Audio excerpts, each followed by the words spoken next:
Hello बच्चों, कैसे हो सब लोग। तो बच्चों चलो हम लोग आज का लेक्चर स्टार्ट करें। एक दो क्वेश्चन हैं जिससे ग्रेविटेशन के कॉन्सेप्ट जो बचे खुचे हैं सारे कंप्लीट हो जाएंगे। एक टर्म आता है वेटलेसनेस यानी भारहीनता। किसी उपग्रह में हमें भारहीनता का आभास होता है, या अगर मान लो पृथ्वी के चारों तरफ चक्कर लगा रही है कोई भी उपग्रह है और इसमें एक एस्ट्रोनॉट है, अंतरिक्ष यात्री है, तो उस जगह उसको भारहीनता का आभास होता है। ऐसा क्यों होता है वही हमें समझना है। तो प्रश्न है एक उपग्रह में भारहीनता की व्याख्या करें। देखो बच्चों, हमने मान लिया है कि ये पृथ्वी है और पृथ्वी के चारों तरफ r त्रिज्या में एक उपग्रह ऐसे घूम रहा है, ठीक है। और उसके अंदर एक अंतरिक्ष यात्री है, उस अंतरिक्ष यात्री पर एक तो अभिलंब बल लग रहा है, एक गुरुत्वाकर्षण बल लग रहा है। ये जब इसमें घूमेगा तो इसमें ऑर्बिटल वेलोसिटी यानी कक्षीय चाल का मान हो जाएगा स्क्वायर रूट ऑफ gm/r, ठीक है ना।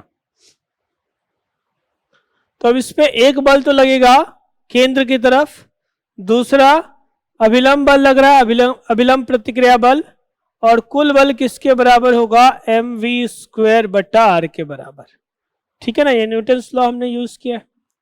F का मान क्या लिख सकते हैं, gm1m2।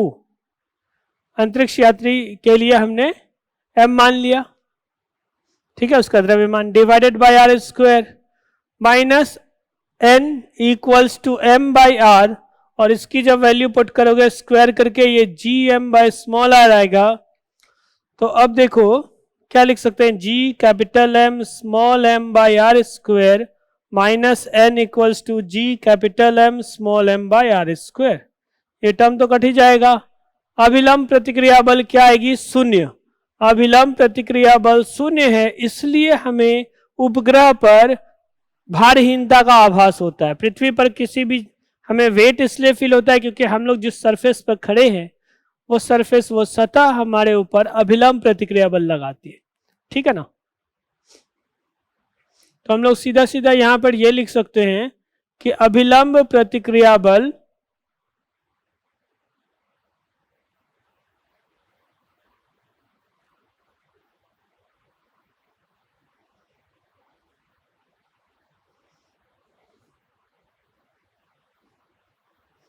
शून्य होने के कारण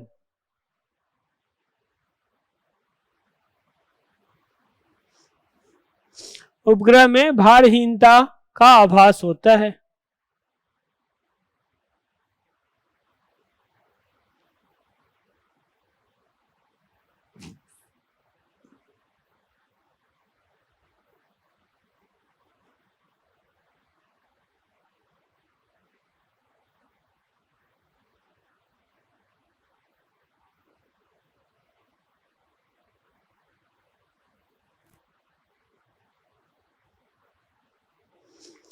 ये कुछ वैसा ही है जैसे फ्री फॉलिंग लिफ्ट में होता है। अगर एक लिफ्ट है मुक्त रूप से गिर रही है और उसके अंदर कोई आदमी है तो उसको भी कैसा फील होगा, भारहीनता का आभास होगा। समझ में आ रहा ना। तो ये तो एक टर्म था। अब आगे बढ़ते हैं, एक दो और सिंपल सिंपल क्वेश्चंस करेंगे फिर होमवर्क डिस्कस करेंगे।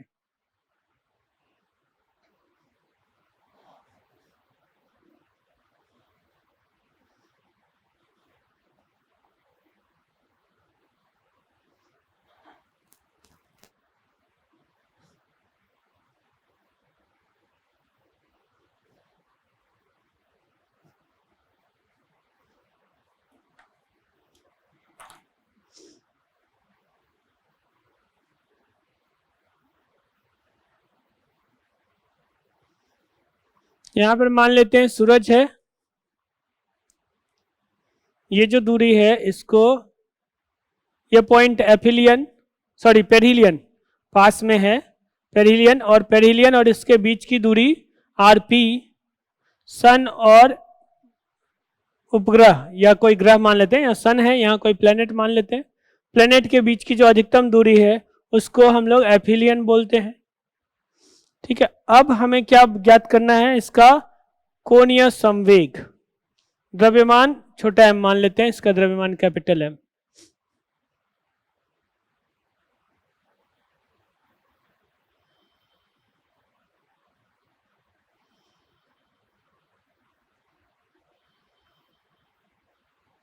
यदि सूर्य के चारों ओर चक्कर लगाते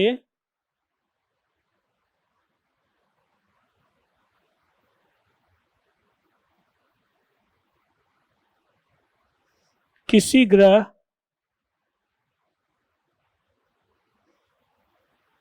की सूर्य से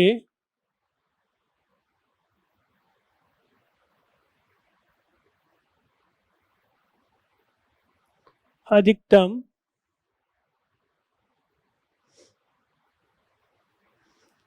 तथा न्यूनतम दूरी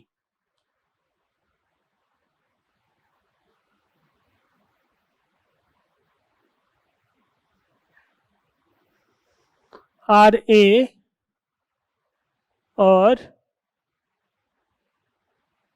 RP है,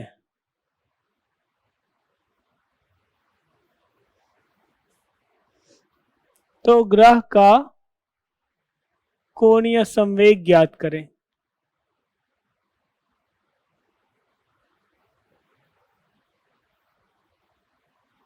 कोणीय संवेग ज्ञात करें।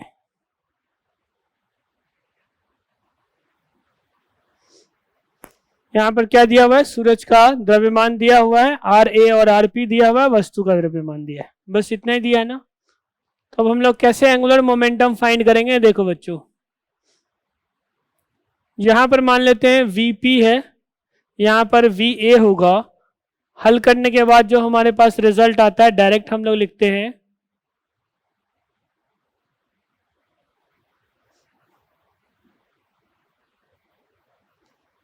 2GM divided by M plus M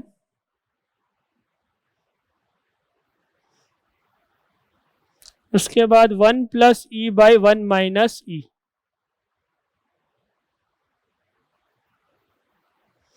ऐसा कुछ लिखते ना, जो स्पीड है 2GM बाई R, यहां पर A आता है इस तरीके से, ठीक है। देखो बच्चों, यहां पे 2 नहीं आता, या तो हम लोग ऐसे लिखते हैं फॉर्मूला, या फिर इसी को इस तरह से लिखते हैं 2GM फिर VP पास का है ना, तो ऊपर में RA आएगा, नीचे RP into RA plus RP। ये तो फॉर्मूला ही होता है R1 R2 के टर्म में। ये आप इसको डेराइव कर सकते हो। एक तो एंगुलर मोमेंटम का कंजर्वेशन, यानी mv1 r1 equals to mv2 r2, एक समीकरण, और दूसरा यहां और यहां की ऊर्जा को बराबर कर देते हैं, तो उससे हमें v1 और v2 दोनों मिल जाता है। पास के लिए कुछ ऐसा आता है, ऊपर में प्लस आ गया नीचे माइनस आ गया, यही यहां पर होता दूर का, तो ये उल्टा हो जाता है, यहां पर आर ए हो जाएगा, यहां पर आर पी हो जाएगा, ठीक है ना।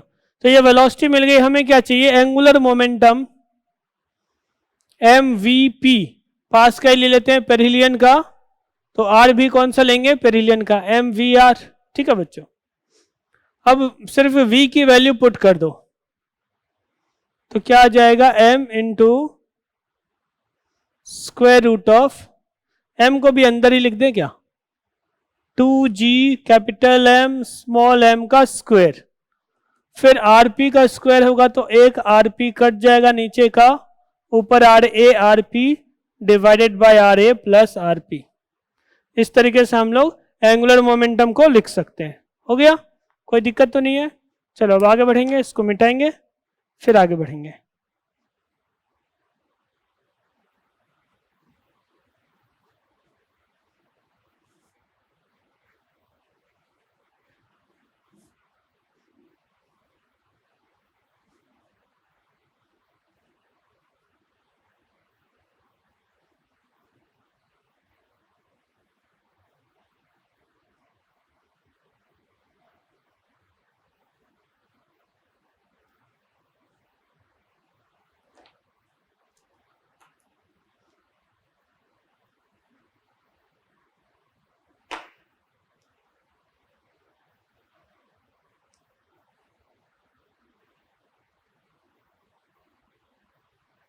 ठीक है, अब जैसा भी बन गया रहने दो, है ना।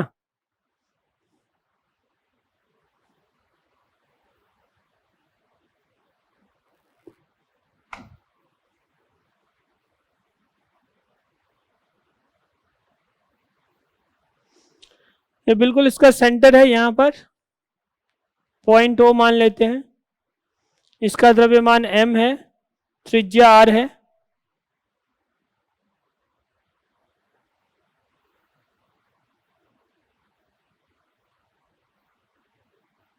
ये दूरी r है। यहां पर कोई पॉइंट p है, p पर m द्रव्यमान का एक वस्तु ऐसे रखा हुआ है। इसको विराम से छोड़ते, विराम से छोड़ा आकर के ये सीधा O बिंदु पे टकराता है, केंद्र पे। तो केंद्र पर टकराते समय इसका वेग क्या होगा ये ज्ञात करना है।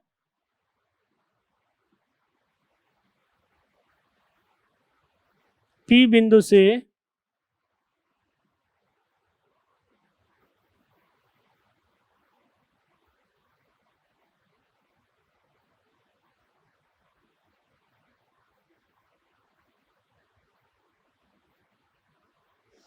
m द्रव्यमान के एक पिंड को विराम से छोड़ा जाता है।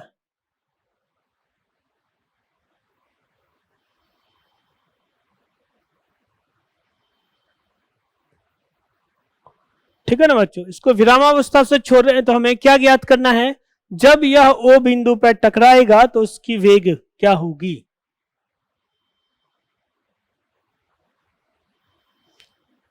O बिंदु पर बिंदु बिंदु देख लेना, मेरे ख्याल से ऐसा होता है शायद ना। खैर जो भी हो आप देख लेना दोनों में बिंदु क्या सही है। O बिंदु पर टकराए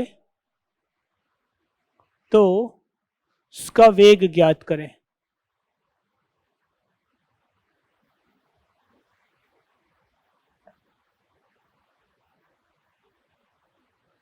यानी किस वेग से टकराएगा ऐसे कह लो, वह O बिंदु पर किस वेग से टकराएगा, ये ज्यादा सुटेबल होगा।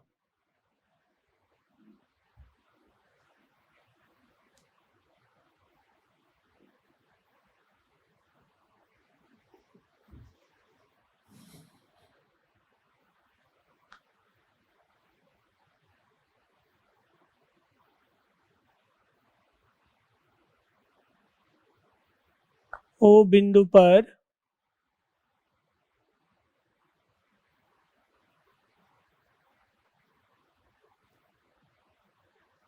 किस वेग से टकराएगा, सिंपल है। देखो बच्चों, यहां से छोड़ा इस जगह की एनर्जी और O बिंदु की एनर्जी दोनों को इक्वल कर देना है, ऊर्जा संरक्षण का सिद्धांत, बस और कुछ नहीं, हमें मिल जाएगा आसानी से आंसर। देखो क्या लिखेंगे, एक तो इस बिंदु पर ऊर्जा और दूसरा O बिंदु पर ऊर्जा, हाफ mv² O बिंदु पर, और उस बिंदु पर गुरुत्वीय स्थितिज ऊर्जा क्या होगी, 3/2r, 3gm/2r। ये तो उस जगह विभव हो गया एक सॉलिड स्फीयर के कारण, पूरे ठोस गोले के कारण उसके केंद्र पर विभव का मान क्या होता है, -3gm/2, और उसमें हम लोग m से गुना कर दें तो उस बिंदु का स्थितिज ऊर्जा मिल गया। यहां पर स्थितिज ऊर्जा क्या होगी, -gm/m/2r। ठीक है ना, बस अब स्मॉल m को सब में कैंसिल कर दो, 2 भी तो कट जाएगा, v² बराबर 3 - 1 यानी कि 2gm/r। v का मान क्या आ जाएगा, √2gm/r। समझ रहे हो ना, कोई दिक्कत तो नहीं है बच्चों। ठीक है, अब इसको मिटाएंगे।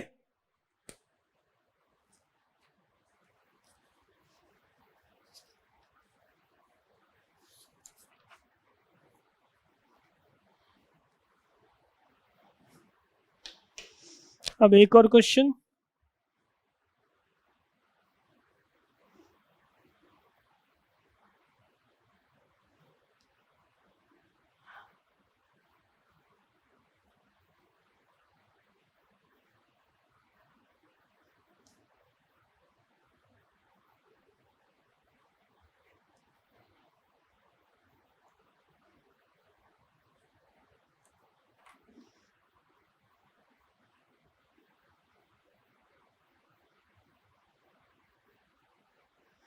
चित्रानुसार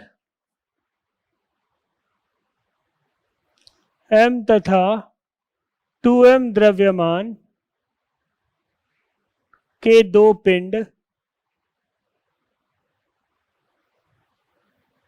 कुछ दूरी पर रखे हैं।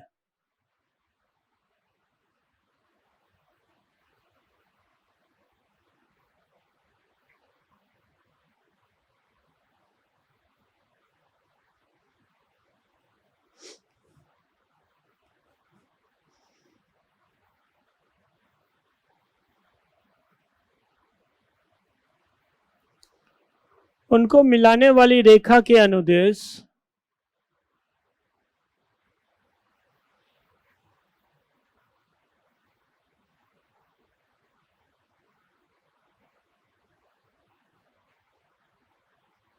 ER तथा VR ग्राफ ड्रॉ करें। ड्रॉ करें को क्या लिखेंगे? चित्रित करें, चित्रित करें, है ना।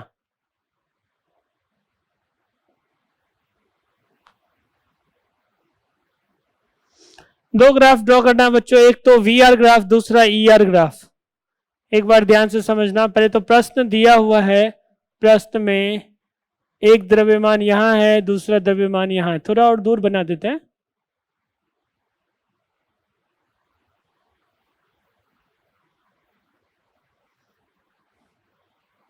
तो हम द्रव्यमान कुछ दूरी पर रखे हैं बस। सबसे पहले हमें क्या ड्रॉ करना है? ये देखो गुरुत्वीय क्षेत्र है, दूरी के साथ इन दोनों को मिलाने वाली रेखा के अनुदेश दूरी के बदलने के साथ गुरुत्वीय क्षेत्र कैसे बदलेगा उसका ग्राफ ड्रॉ करना है। तो हम लोग एक लाइन ऐसे ड्रॉ कर देते हैं।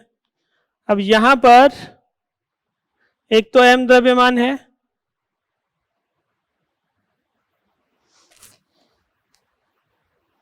और यहां पर कहीं 2m द्रव्यमान है। ठीक है बच्चों, इनके बीच की दूरी दी हुई है, कुछ भी हो सकता है, d मान लो, r मान लो। अब देखो ध्यान देना, हम लोग क्या करते हैं, एक दिशा को धनात्मक दूसरे दिशा को ऋणात्मक मान लेते हैं। अभी इस दिशा को दाईं ओर धनात्मक, बाईं ओर ऋणात्मक मानते हैं। ठीक है, तो अगर यहां पर कोई बिंदु हो, उस पर यह भी आकर्षण का ही बल लगाएगा, यह भी आकर्षण का ही बल लगाएगा, कुल बल इस दिशा में होगा, यानी यहां जो गुरुत्वीय क्षेत्र की दिशा होगी वो दाईं तरफ होगी। दाईं तरफ का मतलब पॉजिटिव, तो अनंत पे बिल्कुल शून्य। उसके बाद जैसे जैसे हम आएंगे इस तरह से धनात्मक होता जाएगा और इसके ठीक पास अनंत हो जाएगा। ठीक है ना बच्चों, ये द्रव्यमान कितना है? m है, और ये द्रव्यमान भी कितना है? m नहीं, ये 2m है। अब देखो इसके आगे यहां अगर हम लोग किसी बिंदु की बात करते हैं तो उस पर ये आकर्षण का बल लगाएगा इधर, ये आकर्षण का बल लगाएगा इधर, क्योंकि इसके पास है, हो सकता है कि इसका आकर्षण बल ज्यादा हो, यानी ऋणात्मक दिशा में होगा, और कहीं ना कहीं कोई ऐसी बिंदु होगी इससे पास में, इससे दूर में, कहीं ना कहीं कोई ना कोई एक ऐसा बिंदु होगा जहां पर इसका आकर्षण बल और इसका आकर्षण बल दोनों समान हो जाएगा। उस बिंदु पर विद्युत गुरुत्वीय क्षेत्र शून्य होगा। उसके बाद अगर हम लोग आगे बढ़ते हैं तो इधर कोई भी बिंदु रखेंगे, इसका आकर्षण बल ज्यादा होगा, यानी धनात्मक दिशा में इधर होगा, इधर ऋणात्मक दिशा में, तो ग्राफ कुछ ऐसा बनेगा।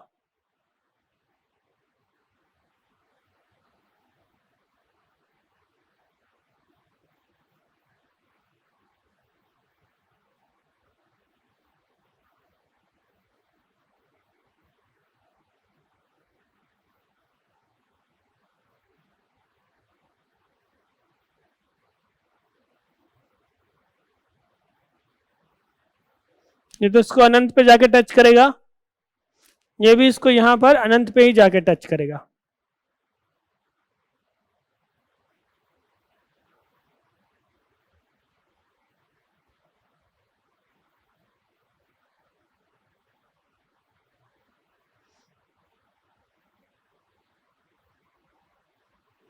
ऐसे, ठीक है।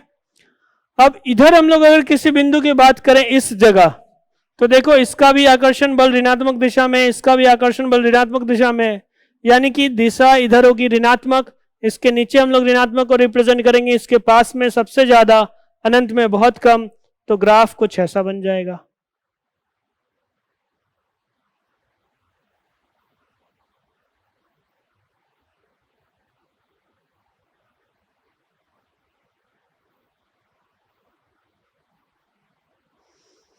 तो ये तो ग्राफ हो गया किसका, ई आर ग्राफ।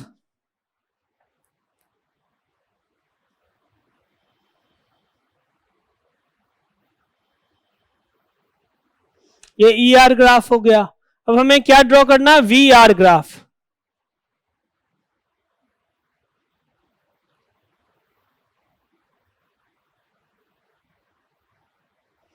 यहां पर एम,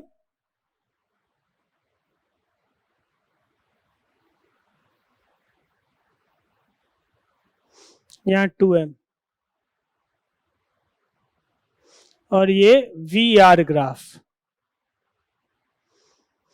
देखो ध्यान देना, अगर हम लोग गुरुत्व विभव की बात करें तो माइनस GM/r होता है, कहीं भी ऋणात्मक ही होगा, ठीक है ना बच्चों। अब इधर अनंत में शून्य, इसके जैसे जैसे पास आएंगे इसका भी ऋणात्मक, इसका भी ऋणात्मक बढ़ता जाएगा, ऐसे एक ग्राफ बनेगा। फिर उसके बाद किसी एक बिंदु पर गुरुत्व विभव मिनिमम होगा, जीरो तो नहीं होगा बच्चों, मिनिमम होगा, ठीक है ना। जीरो इसलिए नहीं होगा क्योंकि देखो गुरुत्व विभव क्या है, स्केलर क्वांटिटी है, सिर्फ प्लस करते हैं, यहां पर जितने भी द्रव्यमान है वो सब धनात्मक ही होते हैं, तो गुरुत्व विभव हमेशा ऋणात्मक ही होगा। ऋणात्मक को ऋणात्मक में प्लस करेंगे तो ऋणात्मक मान ही आएगा। इससे दूर जा रहे हैं, इससे भी थोड़ा दूर जा रहे हैं, तो गुरुत्व विभव का मान कम हो गया, यहां ज्यादा, यहां पर भी ज्यादा। सिमेट्रिकल तो नहीं होगा, ठीक है ना, क्योंकि इसका द्रव्यमान कम है, उसका द्रव्यमान ज्यादा है। बिल्कुल बीचों बीच नहीं होगा, बस इतना ध्यान रखना है। उसके बाद फिर इसका ग्राफ ऐसे बन जाएगा, ठीक है ना, ऋणात्मक में हो गया। तो ई आर ग्राफ और वी आर ग्राफ बन गया ना बच्चों। ठीक है, अब हम लोग होमवर्क डिस्कस करते हैं।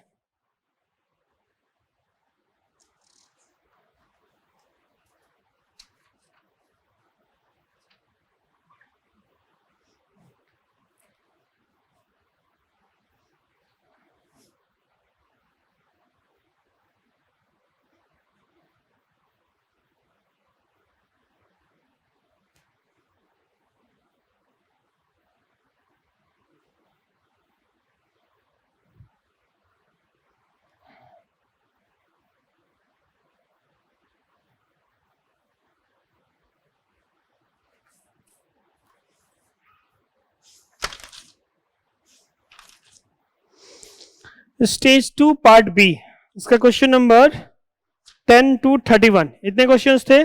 चलो डिस्कस करते हैं।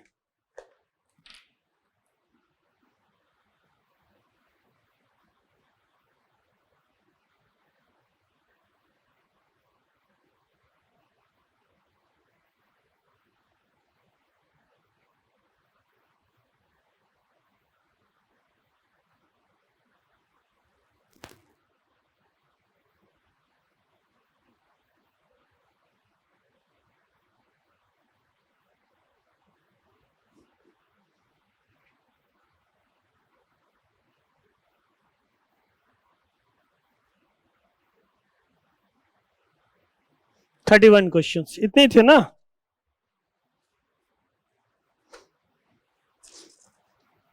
बस, तो क्वेश्चन नंबर 10 देखो बच्चों, ये 10th क्वेश्चन है ना, सिंपल हार्मोनिक मोशन से, सरल आवर्त गति, उस चैप्टर का है।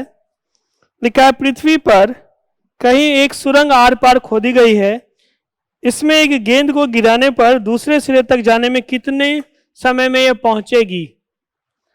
अभी मैं सिर्फ आपको बता देता हूं, जब आप सरल आवर्त गति पढ़ लोगे तो आपको समझ में आ जाएगा। जो टाइम पीरियड का फॉर्मूला होता है, अगर यहां से छोड़े ऐसे ऐसे ऐसे ऐसे ऑसिलेशन होगा, ठीक है ना, दोलन होगा, और उसका जो टाइम पीरियड का फॉर्मूला होता है 2 pi square root of R by G होता है। हमें सिर्फ जाने का समय चाहिए एक छोर से दूसरे छोर तक जाने का, है ना। दूसरे सिरे पर जाने में इसका आधा टाइम लगेगा, यानी pi square root of R by G, और ये 42 मिनट्स के आसपास आता है। समझ गए ना बच्चों? तो यही है 42.3, और पूरा टाइम कितना हो जाएगा 84.6 टाइम पीरियड, यानी एक बार गया वापस आया। तो 10th का आंसर 2 हो जाएगा। इसका जो ये फॉर्मूला कहाँ से आया, इसके लिए हम लोग सिंपल हार्मोनिक मोशन पढ़ेंगे तो समझ में आएगा, ठीक है। समय के लिए कितना समय लगेगा, ये सब चीजें एसएचएम में पढ़ते हैं।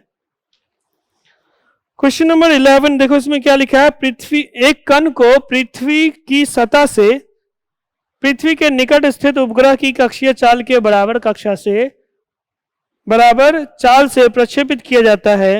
वह कण कितनी ऊंचाई तक पहुंचेगा? यहां पर पृथ्वी की सतह से ऊपर फेंक रहे हैं square root of G M by R इस वेग से, तो कितनी ऊंचाई तक जाएगा ये हमें बताना है। मान लेते हैं h ऊंचाई तक गया। h ऊंचाई पर उसकी स्थितिज ऊर्जा ऐसी हो जाएगी, लेकिन गतिज ऊर्जा शून्य होगी। प्रारंभ में हाफ एम वी स्क्वायर था और g capital M small m by R था। अब मान रख देंगे, v का मान रख दो बस।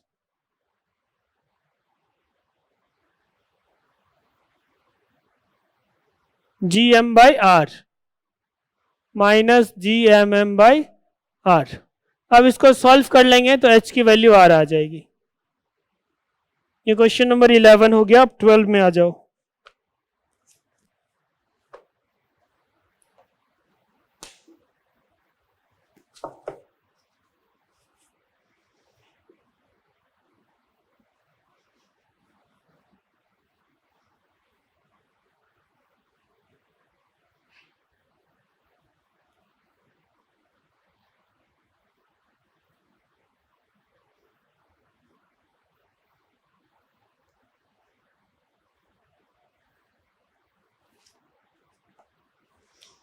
देखो 12th क्वेश्चन में क्या लिखा है।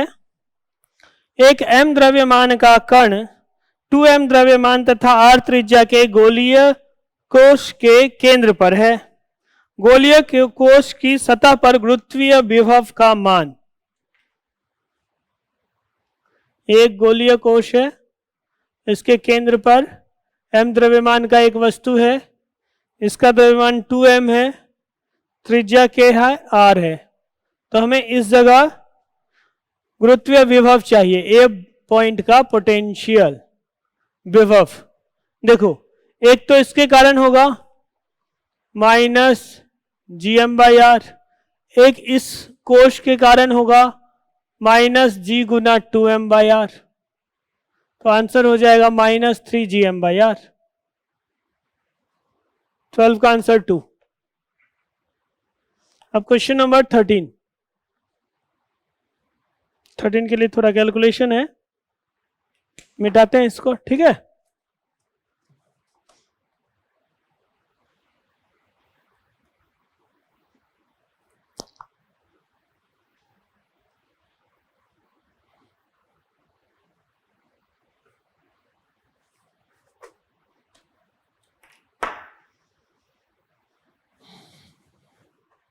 थर्टीन में क्या लिखा है। 100 ग्राम द्रव्यमान के 3 कण 20 सेंटीमीटर भुजा के समबाहु त्रिभुज के 3 शीर्षों पर स्थित हैं। त्रिभुज की भुजा को 40 सेंटीमीटर तक बढ़ाने में किया गया कार्य। पहले ऐसा था,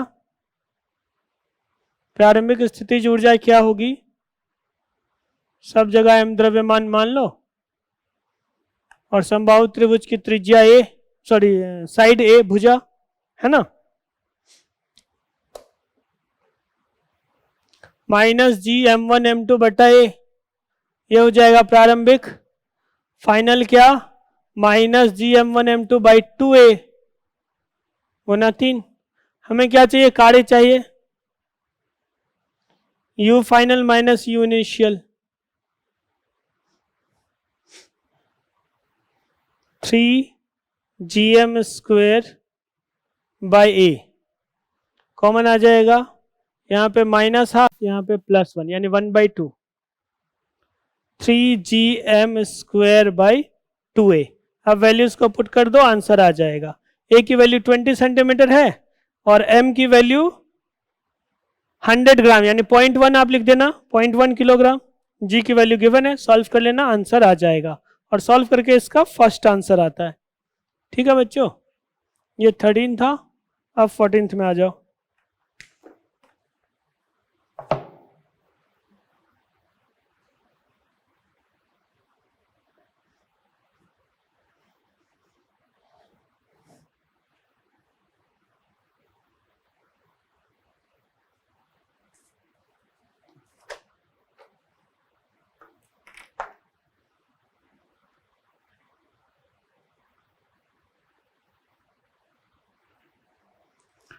फोर्टीन्थ में लिखा है, एक समरूप गोलाकार ग्रह अपनी अक्ष पर घूर्णन करता है, विषुवत रेखा पर स्थित किसी बिंदु का वेग v है। ठीक है, ग्रह के घूर्णन के कारण विषुवत रेखा पर g का मान ध्रुवों पर के g के मान का आधा है। ग्रह के ध्रुव पर स्थित किसी कण का पलायन वेग v के पदों में ज्ञात कीजिए। पलायन वेग तो क्या होगा बच्चों, स्क्वायर रूट ऑफ 2gm/r।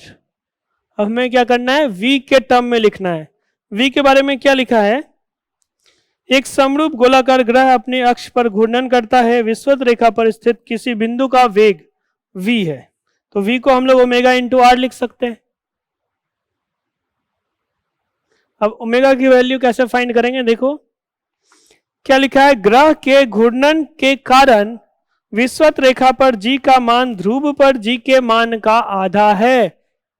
विषुवत रेखा पर g/2, ध्रुव पर g minus omega square R, ऐसा होता है ना। ठीक है, घूर्णन के कारण। तो अब इस ओमेगा स्क्वायर आर को इधर ले आओ, यह जगह g माइनस g/2 यानी कि g/2 ओमेगा की वैल्यू, एक काम करो ओमेगा स्क्वायर आर स्क्वायर लिख दो। ठीक है ना, तो यहां पर क्या आ जाएगा, gr/2 ओमेगा आर का स्क्वायर, इसको आप gm/2r लिख सकते हो। और ये क्या हो गया, v स्क्वायर हो गया ना बच्चों, v स्क्वायर gm/2r है। ठीक है, और ve हम लोग एक काम करते हैं, चलो अभी तो v को लिख दो स्क्वायर रूट ऑफ gm/2r।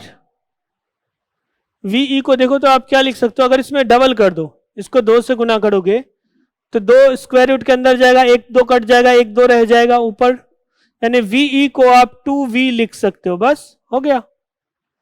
ये आप v मिल गया है, ve मिल गया, दोनों को डिवाइड कर दो तो भी आंसर मिल जाएगा।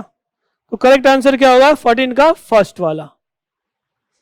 अब क्वेश्चन नंबर 15 में आ जाओ।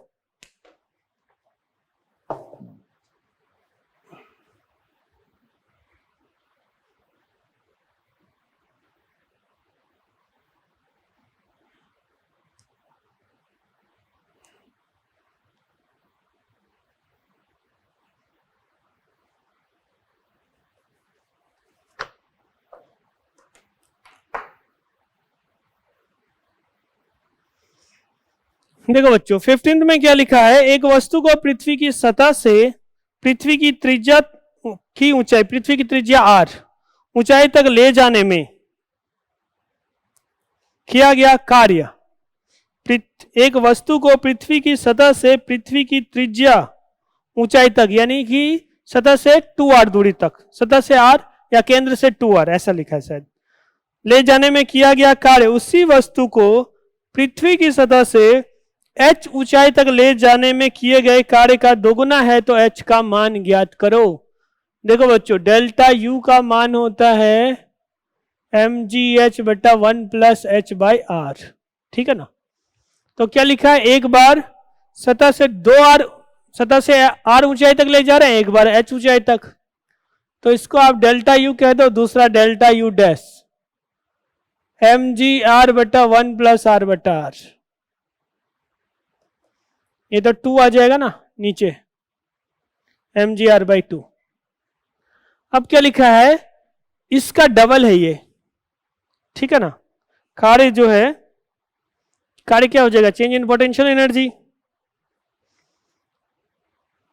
h ऊंचाई तक ले जाने में किए गए कार्य का डबल है, यानी कि हम लोग ऐसा लिख सकते हैं, twice of mgh by 1 plus h by r equals to mgr/2। mg से mg कट गया, 4h इज इक्वल्स टू, इसको मल्टीप्लाई कर दो, r प्लस h, तो 3h हो जाएगा, h की वैल्यू r/3। ये आ गया क्वेश्चन नंबर 15 का आंसर। अब हम लोग 16 पे आ जाते हैं।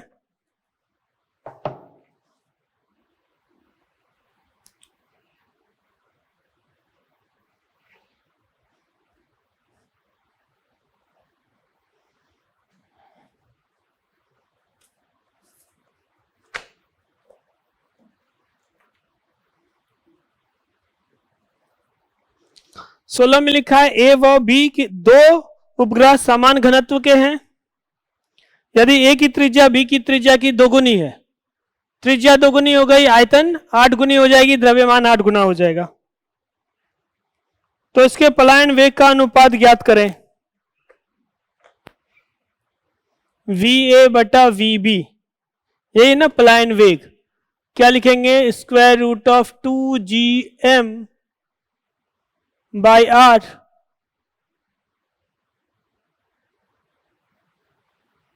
टू जी से 2g कट गया,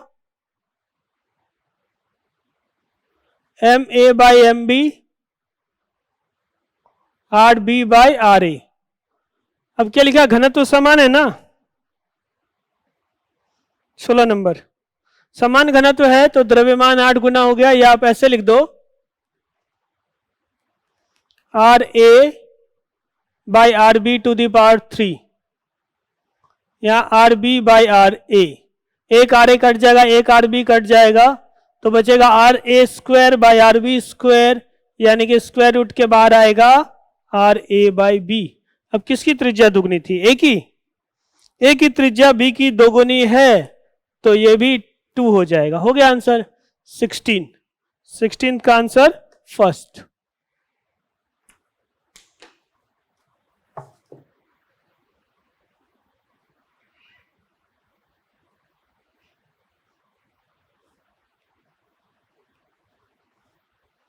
अब क्वेश्चन नंबर 17। देखो बच्चों क्या लिखा है, किसी ग्रह पर पलायन वेग ve है, ग्रह में व्यास के अनुदेश यानी डायमेट्रिकली एक सुरंग खोदकर उसमें से एक वस्तु को गिराते हैं, ग्रह के केंद्र पर वस्तु की चाल का मान क्या होगा।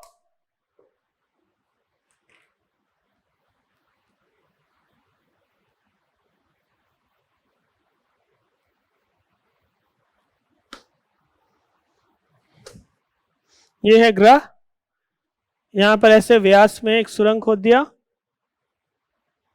और यहां से वस्तु को गिरा दिया इस बिंदु तक, ठीक है ना। तो इस जगह का और इस जगह का ऊर्जा को बराबर कर दो। हमें क्या चाहिए, गति ही तो चाहिए, वेग। केंद्र पर इसको ए मान लो, इसको ओ मान लो। ए पर हम लोग क्या लिख सकते हैं, -gm/m/r, बस। गतिज ऊर्जा तो थी नहीं। ओ पर ½mv² और 3gm/2r विभव होता है ना केंद्र पे, इंटू m। ये आ गया, छोटा वाला m तो कैंसल हो जाएगा, इसको इधर ले आओ, 3gm/2r -gm/r v²/2, ये हो जाएगा gm/2r, 2 से 2 कट जाएगा, v का मान आएगा स्क्वायर रूट ऑफ gm/r। अब देखो ये क्या है, √2 टाइम्स है ना, तो इसको ve/√2 लिख दो, ठीक है ना। इसका √2 टाइम्स था v, हो गया आंसर सेकंड वाला। अब क्वेश्चन नंबर 18 में आते हैं।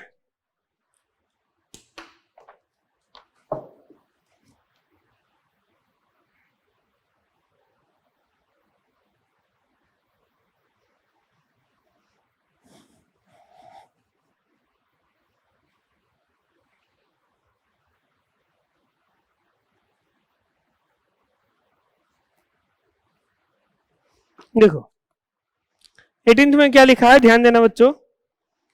पृथ्वी का उपग्रह एक स्थायी वृत्तीय कक्षा से अन्य दूसरी बड़ी वृत्तीय कक्षा में गति करता है। यानी पहले रेडियस कम था, बाद में सर्कुलर मोशन जिस ऑर्बिट में घूम रहा है उसका रेडियस बढ़ गया। इस परिवर्तन से उपग्रह के लिए कौन सी राशि में वृद्धि होगी? पहला लिखा है गुरुत्वीय स्थितिज ऊर्जा। जब यहां से दूर जा रहे हैं ना, तो स्थितिज ऊर्जा बढ़ते बढ़ते अनंत पर क्या हो जाएगा? शून्य। अनंत पे अधिकतम हो जाएगा, और जैसे जैसे पास आ रहे हैं ऋणात्मक होता जा रहा है, और ऋणात्मक में मान बढ़ता जा रहा है। जैसे 0 था, -1 -2 -3, तो घट रहा है असल में, ठीक है। और दूर जा रहे हैं तो बढ़ रहा है। तो जैसे ही त्रिज्या को बढ़ा दिया, स्थितिज ऊर्जा बढ़ जाएगी। पहला ऑप्शन सही हो गया। दूसरे में लिखा है कोणीय वेग। देखो कोणीय वेग के लिए हम लोग क्या लिख सकते हैं? कोणीय संवेग संरक्षित रहता है I1 ω1 I2 ω2। जैसे ही दूर जाएगा I का मान बढ़ जाएगा, ओमेगा का मान कम हो जाएगा। तो कोणीय वेग कम हो जाएगा। इसमें लिखा कौन से मान में वृद्धि होगी? रेखीय वेग। रेखीय वेग के लिए ऑर्बिटल वेलोसिटी है v का मान होता है √g m/r। जैसे ही दूर जाएगा r का मान बढ़ेगा, v का मान कम हो जाएगा। उसके बाद चौथा लिखा अभिकेंद्रीय त्वरण। अभिकेंद्रीय त्वरण का मतलब g।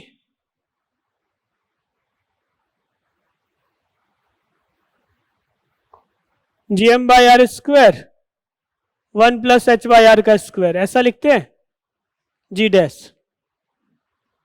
तो जैसे जैसे दूर जाएगा h का मान बढ़ता जाएगा।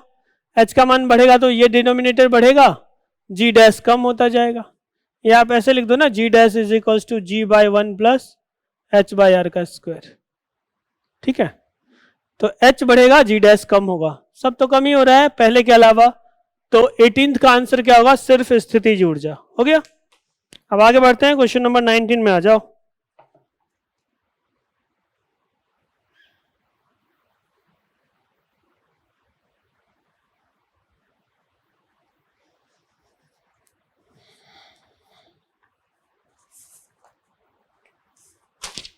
टोटल कितने क्वेश्चंस हैं?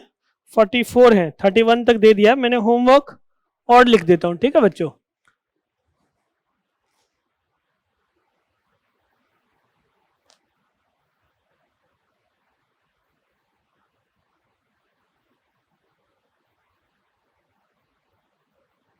स्टेज 2 पार्ट बी 31 तक दे दिया है, टोटल 44 तक है। तो 32 से 44 ज्यादा क्वेश्चन नहीं हुए, बस इतने ही क्वेश्चंस हैं। अभी हम लोग आगे कंटिन्यू करते हैं। कहां तक डिस्कस हो गया? 18 तक डिस्कस हो गया है। क्वेश्चन नंबर 19 में आ जाओ। देखो क्या लिखा है, एक पृथ्वी लिखा है, एक उपग्रह पृथ्वी के चारों ओर v0 कक्षीय वेग से परिक्रमण करता हुआ अचानक रुक जाता है। तो v0 वेग से घूम रहा था, घूमते घूमते अचानक रुक गया। तो पृथ्वी की सतह से टकराते वक्त इसकी चाल क्या होगी?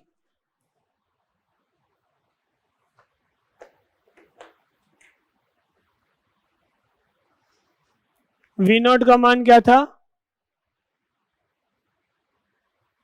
√g m/r।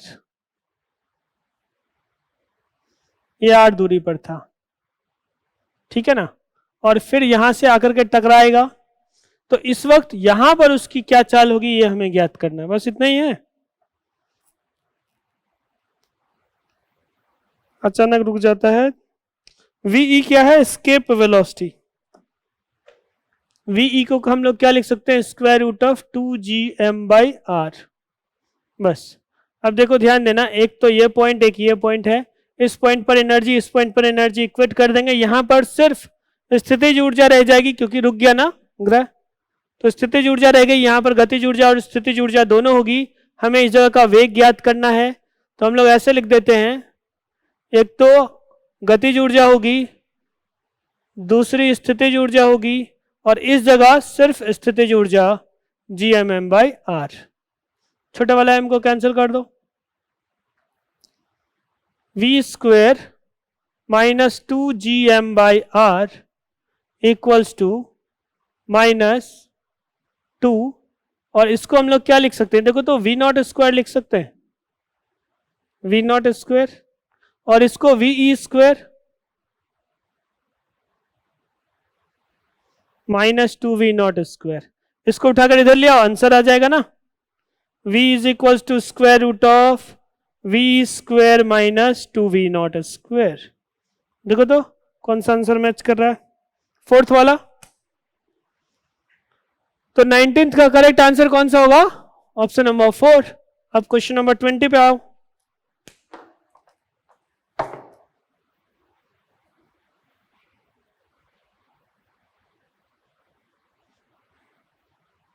आसानी क्वेश्चंस हैं, ज्यादा कॉम्प्लिकेटेड भी नहीं है, ज्यादा लेंदी भी नहीं है, छोटे छोटे क्वेश्चंस हैं, इसको फटाफट खत्म करें, फिर स्टेज 3 स्टेज 4 के क्वेश्चंस, स्टेज 5 के क्वेश्चंस करेंगे, ठीक है। कौन सा क्वेश्चन हो गया, ये 19 हो गया, 20 पे आ जाओ। 20 में लिखा है एक थ्योरेटिकल क्वेश्चन लग रहा है ये तो,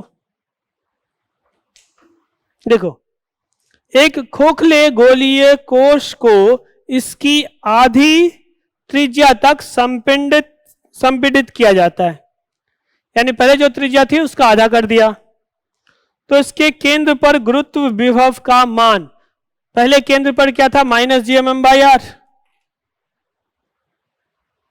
माइनस GM/r था, बाद में क्या हो जाएगा, माइनस GM/r/2, द्रव्यमान वही है, सिर्फ त्रिज्या को आधा कर दिया। अब देखो ऋणात्मक में कम हो गया, पहले मान लो -2 था, -4 हो गया, तो कम हो गया ना, तो हमें क्या बताना है, बढ़ेगा या घटेगा, घटेगा, तो इसका आंसर हो गया 2। अब क्वेश्चन नंबर 21 देखें, 21 में क्या लिखा है, m द्रव्यमान व r त्रिज्या के ग्रह के सतह पर विभव का मान 0 है, तो सही विकल्प चुने। सतह पर क्या होता है, GM/r होता है, अब इसका मान 0 है, इसका मतलब अनंत पर 0 नहीं होगा, ठीक है ना, यहां 0 हुआ, यहां पर GM/r बढ़ा दिया गया है विभव को। देखो ये विभव या गुरुत्वीय स्थितिज ऊर्जा जो होती है ना बच्चों, ये तो हम लोग मानते हैं रेफरेंस लेवल कहाँ है, मैंने पहले भी कहा था कि अगर इसको रेफरेंस लेवल मान रहे हैं, इसके ऊपर बढ़ते हैं तो गुरुत्वीय स्थितिज ऊर्जा बढ़ जाती है, नीचे जाते हैं स्थितिज ऊर्जा ऋणात्मक हो जाती है, धनात्मक ऋणात्मक ऐसे। हम लोग कहीं भी जीरो ग्रेविटेशनल पोटेंशियल एनर्जी मान सकते हैं अपनी मर्जी से, तो अगर अनंत पे 0 माना है, बाकी सब जगह उससे कम है। फिर अगर सतह पे हमने 0 मान लिया तो उससे दूर जाने पे बढ़ता है, सतह पे 0, इसका मतलब सतह पे GM/r बढ़ गया, हर जगह GM/r गुरुत्वीय विभव बढ़ जाएगा, तो अनंत पे गुरुत्वीय विभव का मान क्या होगा, GM/r, ठीक है। और केंद्र पर क्या होगा, केंद्र पर पहले कितना था, -3 GM/2r था, अब इसमें GM/r बढ़ जाएगा, तो एलसीएम ले लो, यहां पर GM/2 रह जाएगा, GM/2r। तो ऐसा दूसरे ऑप्शन में लिखा है, ये पहले ऑप्शन में लिखा है, तो पहला और दूसरा दोनों, यानी कि तीसरे में लिखा है दोनों, तो इसका करेक्ट आंसर क्या हो जाएगा, थर्ड। फर्स्ट, सेकंड और थर्ड तीनों सही हैं, तो हम लोग क्या आंसर करेंगे, मोस्ट अप्रोप्रिएट जो है, ठीक है बच्चों। अब 22 पे आ जाओ।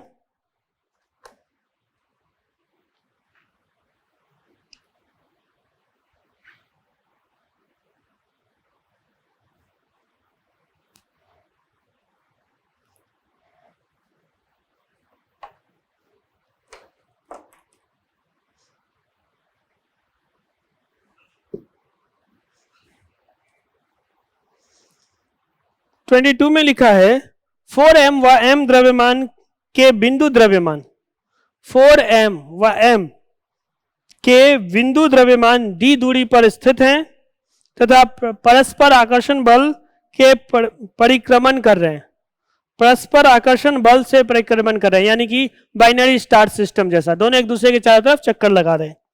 गतिज ऊर्जाओं का अनुपात क्या होगा? देखो जो बहुत सिंपल सी बात है, एक का द्रव्यमान 2m है, दूसरे का द्रव्यमान m है, द्रव्यमान केंद्र यहां कहीं होगा, ये छोटे से वृत्ताकार पथ पे घूम रहा होगा, इसका त्रिज्या ज्यादा होगा, लेकिन दोनों के लिए ओमेगा सेम होगा। अगर इसके अबाउट हम लोग स्थितिज ऊर्जा की बात करें, गतिज ऊर्जा चाहिए ना, किसका अनुपात चाहिए? गतिज ऊर्जाओं का अनुपात। तो गतिज ऊर्जा के लिए हम लोग क्या लिख सकते हैं? हाफ I1 ओमेगा 1 स्क्वायर और हाफ I2 ओमेगा 2 स्क्वायर। दोनों के लिए कोणीय चाल तो समान ही होगा, ठीक है।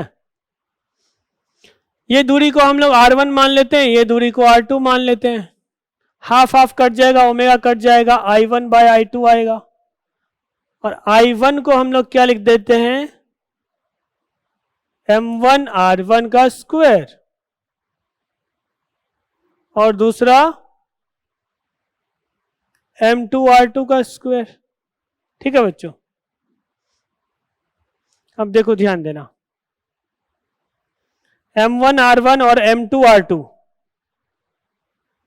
ये दोनों होता है बराबर, M से M कट जाएगा, R1 बाय R2 को 1/2 हम लोग लिख सकते हैं, है ना। तो यहां पर M से M कट गया, 2 इंटू 1/2 का स्क्वायर 1/2। कोई आंसर मैच कर रहा है क्या? इसका फोर्थ हो जाएगा ना, कहीं कुछ मिस्टेक तो नहीं किया? एक बार देख लेते हैं। 4m, अच्छा 4m है यहां पर, 2m नहीं 4m है, 4m, तो यहां पर 4 हो जाएगा, यहां पर 4 आ जाएगा, यहां पर भी 4 4, और यहां 4 का स्क्वायर 16, 1/4। अब 1/4 कौन सा ऑप्शन लिखा है? फर्स्ट वाला, तो 22 का करेक्ट आंसर होगा फर्स्ट। अगर आंसर थर्ड दिया है तो रेक्टिफाई कर लेना, ठीक है ना, सही कर लेना। करेक्ट आंसर कौन सा है? फर्स्ट।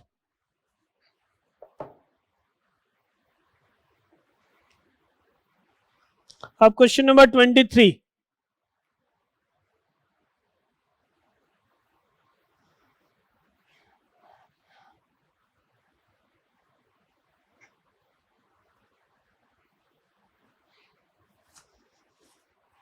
देखो बच्चों 23 में क्या लिखा है? सही विकल्प का चयन कीजिए, ठीक है, चयन करते हैं ना। देखो पहले में लिखा है एक गोलीय ग्रह में उपस्थित गोलाकार गुफा यानी कि स्फेरिकल कैविटी के अंदर गुरुत्वीय त्वरण, गुरुत्वीय क्षेत्र अशून्य व समरूप होगा। बिल्कुल सही है, अशून्य व समरूप होता है, ये हमने थ्योरी में बताया बच्चों।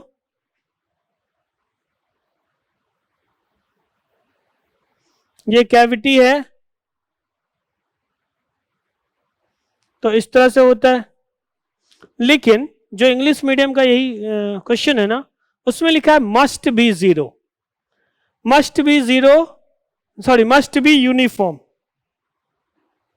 Must be non zero and uniform, ऐसा लिखा है। तो मस्ट बी कहने का मतलब हमेशा नॉन जीरो ही होना चाहिए। अब हम लोग एक एग्जांपल लेते हैं जिसमें नॉन जीरो नहीं है, ये कैविटी बना दिया ठीक बीचों बीच। अब बताओ इसके अंदर में ये कोई पॉइंट है P, इस पॉइंट पर पोटेंशियल क्या होगा? पोटेंशियल नहीं, फील्ड, फील्ड चाहिए ना, गुरुत्वीय क्षेत्र। तो किसी भी गोलीय कोश के अंदर में गुरुत्वीय क्षेत्र शून्य होता है, इसके अंदर सब जगह गुरुत्वीय क्षेत्र शून्य होगा, ठीक है ना। तो इंग्लिश वाले अगर हम लोग क्वेश्चन की बात करें, वहां पे लिखा है कि कैविटी में गुरुत्वीय क्षेत्र यानी कि ग्रेविटेशनल फील्ड यूनिफॉर्म होगा, नॉन जीरो होगा, must be uniform and non zero. तो ये तो जरूरी नहीं है ना, मे भी अगर लिखा होता तो ठीक है, यहां पर जीरो भी हो सकता है। हिंदी वाले में तो ऐसा लिखा नहीं है निश्चित रूप से, तो हिंदी वाले के अनुसार पहला स्टेटमेंट सही है कि क्षेत्र अशून्य व समरूप होगा, लेकिन हमेशा जरूरी नहीं, कभी कभी शून्य भी होता है। ये समझ में आ रहा है? ठीक है, तो पहला स्टेटमेंट हमेशा सही नहीं है। दूसरा लिखा है पृथ्वी की सतह से अत्यधिक ऊंचाई से कक्षीय गति से कुछ कम वेग से एक वस्तु को क्षैतिज रूप से प्रक्षेपित करने पर वह परवलयी पथ पर गति करते हुए पृथ्वी पर गिरता है। याद करो हमने पथ के बारे में बताया था बच्चों, यहां ड्रॉ करके मैं बताता हूं। यहां पृथ्वी है, ऊपर से फेंका, विराम से फेंका तो सीधा आ जाएगा, ऑर्बिटल वेलोसिटी से कम फेंका तो इलिप्टिकल पाथ, और ऑर्बिटल वेलोसिटी के बराबर लिखेंगे तब जाकर के सर्कुलर पाथ होगा, ये सर्कुलर पाथ। ठीक है ना। ऐसा वृत्तीय गति पर तो तब गति करेगा जब बिल्कुल ऑर्बिटल वेलोसिटी के बराबर वेग से ही कक्षीय चाल के बराबर वेग से इसको प्रक्षेपित किया जाए। लेकिन यहां पे क्या लिखा है कि कक्षीय गति से कुछ कम वेग से वस्तु को क्षैतिज रूप से प्रक्षेपित कर रहे हैं, तो ये जो पथ होगा इसको दीर्घवृत्ताकार पथ कहते हैं बच्चों, परवलय नहीं कहते, पैराबोलिक पाथ नहीं है। तो थर्ड भी गलत है, सॉरी सेकंड भी गलत है। अब थर्ड ऑप्शन की बात करते हैं। इसमें लिखा है शून्य यांत्रिक ऊर्जा की एक वस्तु को गुरुत्वाकर्षण क्षेत्र में रखने पर वह क्षेत्र से पलायन कर जाएगी। ये स्टेटमेंट सही है, क्योंकि टोटल एनर्जी जो होता है, अगर हम लोग मिनिमम ऊर्जा की बात करें अनंत पे शून्य होता है, तो किसी जगह स्थितिज ऊर्जा है ऋणात्मक -Gm1m2/r। अगर हम लोग गतिज ऊर्जा भी उतना ही दे दें तो वो वस्तु का कुल यांत्रिक ऊर्जा शून्य हो जाएगा और वो गुरुत्वीय क्षेत्र से पलायन कर जाएगा। यानी थर्ड स्टेटमेंट हमेशा सही है। तो हम लोग करेक्ट आंसर लिखेंगे थर्ड। अगर इसका आंसर 1 दिया है तो आप सही कर लो और थर्ड लिख दो। फर्स्ट वाला कुछ स्पेशल केस में ही सही है, मतलब जनरली सही है, लेकिन ये स्पेशल केस में थर्ड वाला सही नहीं है। यूनिफॉर्म तो है लेकिन नॉन जीरो नहीं है, जीरो है। फोर्थ में देखो क्या लिखा है, पृथ्वी के उपग्रह को भूमध्य रेखीय तल में ही स्थित होना आवश्यक है। ऐसा जरूरी नहीं है। जो पोलर सैटेलाइट होता है, ध्रुवीय उपग्रह, उसकी अगर हम लोग बात करें तो मान लो ये पृथ्वी है, यहां पर नॉर्थ पोल, यहां पर साउथ पोल, तो उसके चारों तरफ ऐसे चक्कर लगाता है। समझ पा रहे हो? ये हुआ जो भूमध्य रेखीय तल है उसके अनुसार, लेकिन ये तो उसके लंबवत इस दिशा में चक्कर लगाता है। तो ये फोर्थ स्टेटमेंट सही नहीं है कि पृथ्वी के उपग्रह को भूमध्य रेखीय तल में ही स्थित होना आवश्यक है, ये गलत है। करेक्ट आंसर 23rd का थर्ड। चलो आगे बढ़ेंगे, अब 24th में आते हैं। थोड़े से क्वेश्चंस और हैं, वक्त भी ज्यादा नहीं है तो जल्दी जल्दी खत्म करें।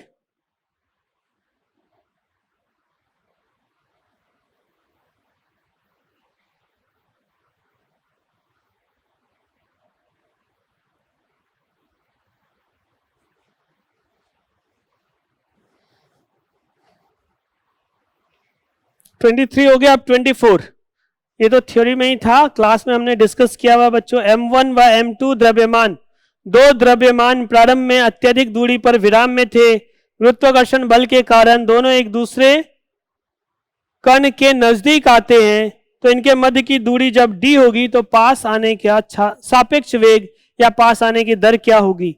सॉल्व किया हुआ है, डिस्कस किया हुआ है ऑलरेडी, तो फिर से डिस्कस नहीं करेंगे। इसका जो आंसर होगा ये square root of 2g m1 m2 m1 plus m2 by d होगा। ठीक है ना बच्चों, थर्ड ऑप्शन याद ही रखना आप, कई बार यूज हो चुका ना। एक बार सब्जेक्टिव में भी ऐसे क्वेश्चंस आ गए हैं जिसमें v1 और v2 हमने फाइंड किया था। अभी क्या है, v1 प्लस v2 फाइंड करना था। ठीक है, तो एक क्लास में डिस्कस हो चुका है ऑलरेडी, थर्ड वाले पार्ट में। क्वेश्चन नंबर 25,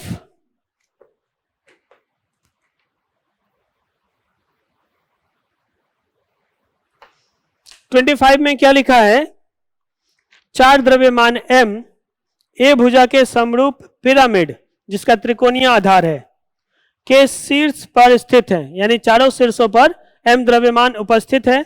भुजा को a से 2a करने के लिए निकाय को दिया गया आवश्यक कार्य, कितना कार्य करना पड़ेगा। प्रारंभिक अवस्था में निकाय की कुल ऊर्जा कितनी होगी, देखो -Gm1m2/a, ये तो एक पेयर के लिए हुआ, चार हैं तो टोटल कितने पेयर बनेंगे, 4 × 4 - 1/2।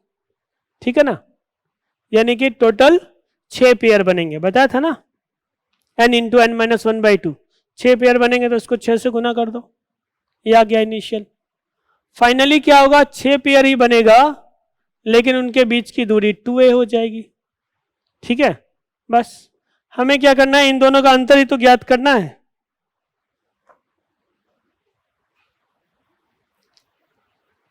इतना ही था और कुछ था, 2 से ये 3 आ गया तो वर्क डन हो जाएगा delta U, you final minus U initial, तो ये आ जाएगा 3gm² बाई ए। कोई आंसर मैच कर रहा है? निकाय द्वारा किया गया कार्य, निकाय द्वारा किया गया कार्य है तो नेगेटिव लिखते हैं, work done by conservative force चाहिए, नेगेटिव हो गया आंसर। ठीक है ना, अब देखो ये कौन सा आंसर होगा, थर्ड। ध्यान देना इसमें, प्लस माइनस में कंफ्यूज मत होना, अगर work done by external force पूछा होता तो पॉजिटिव में आ जाता ना। फाइनल माइनस इनिशियल लिखते हैं, चेंज इन पोटेंशियल एनर्जी, और अगर हम लोगों को कंजर्वेटिव फोर्स यानी निकाय द्वारा किया गया कार्य ज्ञात करना है तो हम लोग लिखते हैं negative of change in potential energy, यानी कि स्थितिज ऊर्जा के परिवर्तन का ऋणात्मक। यही होता है किसी भी संरक्षी बल द्वारा किया गया कार्य। स्थितिज ऊर्जा में परिवर्तन सीधे लिखोगे तो external work done, external force का। तो 25 हो गया, अब 26 में आ जाओ।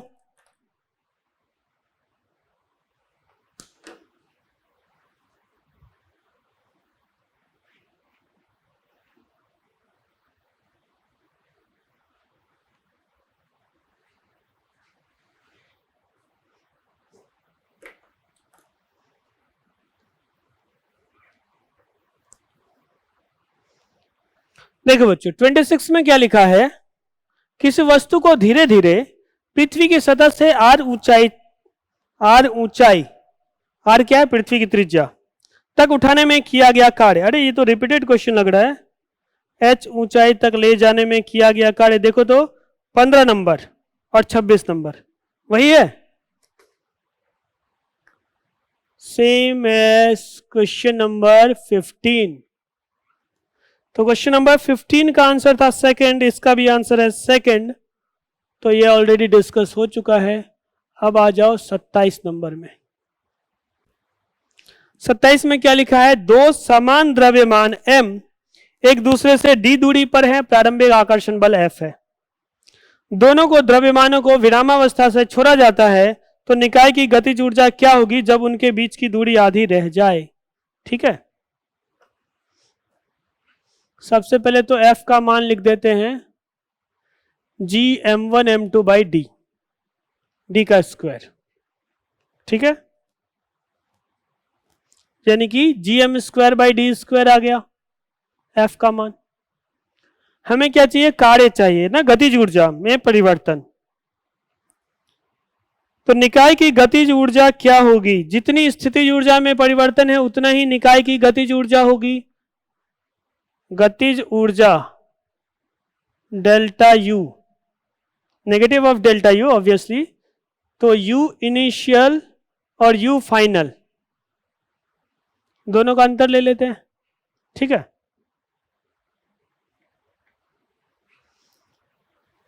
यू इनिशियल क्या था, डी दूरी पर था ना, minus gm1 m2 by D. फिर बाद में कितनी दूरी पर आया, आधी दूरी पर रह गया, ये लिखा है ना।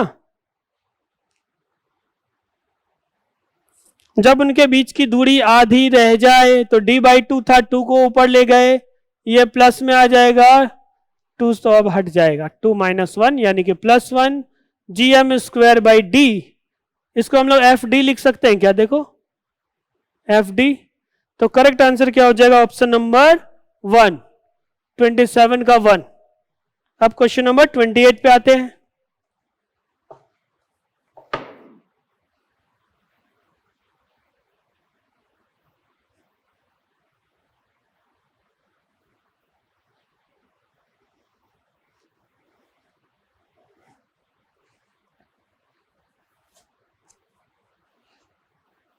देखो बच्चों 28 में क्या लिखा है, एक व्यक्ति 2 किलोग्राम का द्रव्यमान ए से बी तक लाता है तो गतिज ऊर्जा में वृद्धि 4 जूल है एवं व्यक्ति द्वारा द्रव्यमान पर किया गया कार्य है -10 जूल। तो बी व ए के मध्य का विभवांतर VB माइनस VA ज्ञात करना है। यहां पर कोई बिंदु A, यहां पर कोई बिंदु B, क्या लिखा है 2 किलोग्राम का द्रव्यमान है तो M का मान 2। A से B तक ले जा रहा है तो B फाइनल पोजीशन हो गया, A इनिशियल पोजीशन हो गया। A से B तक ले जा रहा है। अब हमें लिखना है कार्य। तो कार्य किसका होगा, एक तो एक्सटर्नल फोर्स का होगा, एक कंजर्वेटिव फोर्स का होगा, ये चेंज इन काइनेटिक एनर्जी होगा। ठीक है, गतिज ऊर्जा में वृद्धि कितनी है 4, यानी ये तो 4 हो गया। एक्सटर्नल फोर्स का वर्कडन भी कुछ दिया हुआ है -10। व्यक्ति द्वारा द्रव्यमान पर किया गया कार्य है -10 joule work done by conservative force. तो work done by conservative force यहां से कितना आ जाएगा, 14 आ जाएगा, 14 आ गया। अब work done by conservative force होता है negative of change in potential energy, यानी कि VB माइनस VA गुना M। V क्या है, विभव है, विभव को द्रव्यमान में गुना करेंगे तो स्थितिज ऊर्जा मिल जाएगी ना, पोटेंशियल एनर्जी मिल जाएगी। तो ये हो गया negative of change in potential energy, ये दिया हुआ है 14 VB minus VA minus 14 by M का मान है 2 माइनस 7 जूल पर किलोग्राम। ठीक है, विभव चाहिए था, तो इसका करेक्ट आंसर क्या हो जाएगा, ऑप्शन नंबर 4। 28 हो गया। एक और क्वेश्चन 29 भी सॉल्व कर ही लेते ना। 29 तो सिंपल है, सिर्फ कॉन्सेप्ट है। देखो मैं बता देता हूं, 2 क्वेश्चन रह जाएंगे, 2 क्वेश्चन को बाद में कर लेंगे अगले लेक्चर में। 30 से स्टार्ट कर देंगे, है ना।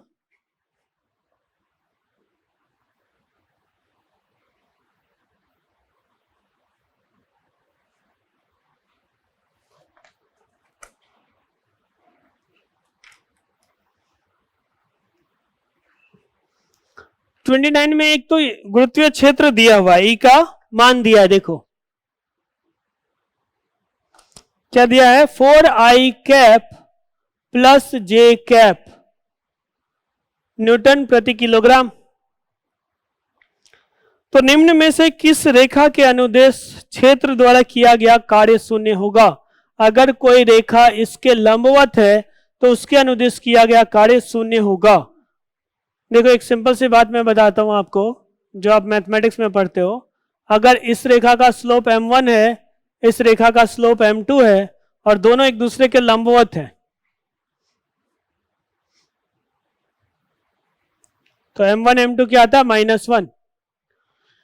इसका स्लोप हम लोग m1 मान लेते हैं, क्या हो जाएगा, y कंपोनेंट बटा x कंपोनेंट 1/4। अब जो भी रेखा है, सबसे पहले हम लोग ऑप्शन 1 चेक करते हैं। ऑप्शन 1 में क्या लिखा हुआ है, y is equals y plus 4x equals to 2, y का मान -4x प्लस 2 लिख देंगे, तो y क्या हो गया, mx प्लस c, तो स्लोप का मान हो गया -4। अब m1 m2 क्या आ रहा है, -1 आ रहा है, तो ये इसके लंबवत है। इसका मतलब पहले क्या है, अनुदेश, अगर इस रेखा के अनुदेश किसी वस्तु को गति करवाया जाता है, एक जगह से दूसरी जगह ले जाए, तो गुरुत्वीय क्षेत्र का कार्य क्या होगा, शून्य।